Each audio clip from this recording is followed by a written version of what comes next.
akwụkwọ abụọ nke ihe e mere isi nke 2. Solomọn wee sị na ọ ga-ewuru aha Jehova ụlọ, wukwara alaeze ya ụlọ. Solomọn wee gụta ọgụ nnụ ndị ikom ụzọ 815 bụ ndị ibu, na ọgụ nnụ ndị ikom ụzọ 10 ndị na-awa ihe ọwụwa n'ugwu, na nnụ ndị ikom 9 ndị e doro ndị isi ha.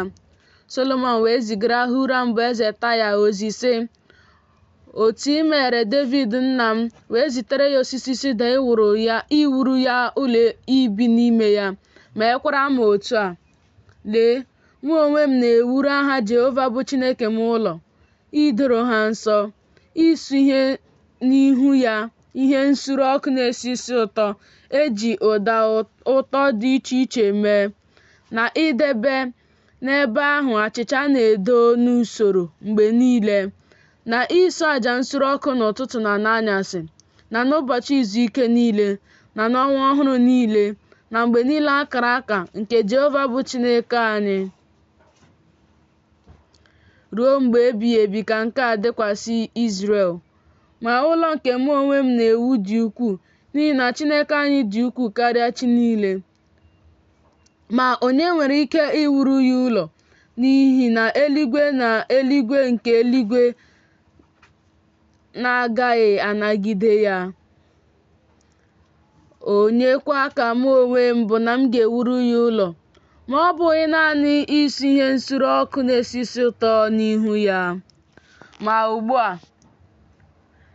zitere m otu nwoke maara ihe n'ịrụ ọrụ na ọlaedo na ọlaọcha na ọla na n'igwe na n'ọghọ ododo na ọghọ uhie na ọghọ anụnụ, onye makwara iso ndị maara ihe, ndị nọ n'ebe m nọ na Juda na n'ime Jerusalem, bụ ndị David nna m doziri gbuo egbugbu.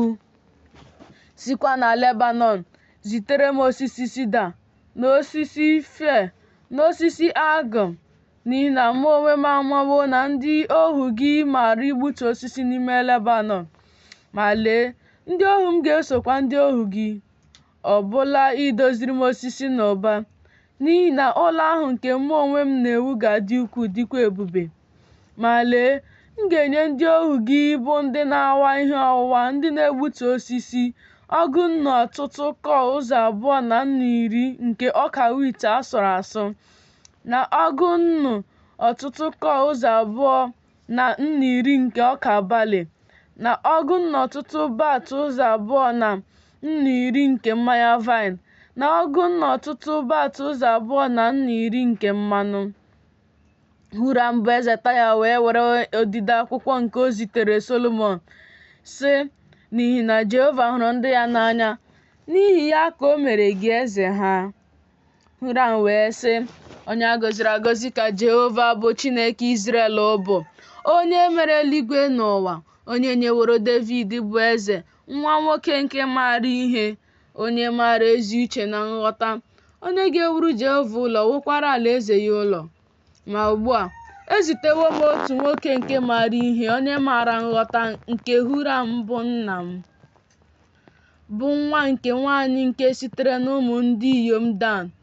Ma nna ya bụ nwoke Taya, ọ bụ onye maara ịrụ ọrụ n'ọlaedo na n'ọlaọcha na n'ọla na n'igwe na nkume na n'osisi na n'ọghọ ododo na n'ọghọ anụnụ na n'ezi akwa ọcha na n'ọghọ uhie, na igbu egbugbu ọbụla na ichepụta ihe nchepụta ọbụla, ka e wee nye ya ọnọdụ n'etiti ndị gị maara ihe, na ndị maara ihe nke onye nwe mbụ David nna gị. Ma ugbu a, ọka wit ahụ na ọka balị ahụ na mmanụ ahụ na mmanya vaịn ahụ bụ nke onye nwe m kwuru ya zitere ndị ohu ya. Anyị onwe anyị ga-egbutukwa osisi site na Lebanon dịka mkpa gị niile si dị. Anyị ga-agbakwa ha, mee ka ha see n'elu oke osimiri ruo oge ahụ, ruo Jafọ. Gị onwe gị ga-egbukọtakwa ha na Jerusalem. Solomọn wee gụọ ndị ikom niile bụ ndị ọbịa, ndị nọ n'ala Izrel, mgbe ọgụgụ ahụ gasịrị, bụ nke David nna ya gụrụ ha, e wee hụ na ha dị ọgụ nnụ ndị ikom ụzọ 19 na 4. o wee mee ọgụ nna ụzọ asatọ na nna iri na ise n'ime ha ka ha bụrụ ndị ibu, na ọgụ nna ụzọ iri ka ha bụrụ ndị na-awa ihe ọwụwa n'ugwu, na nna iteghete ka ha bụrụ ndị e doro ndị isi ime ka ndị ahụ fee ofufe.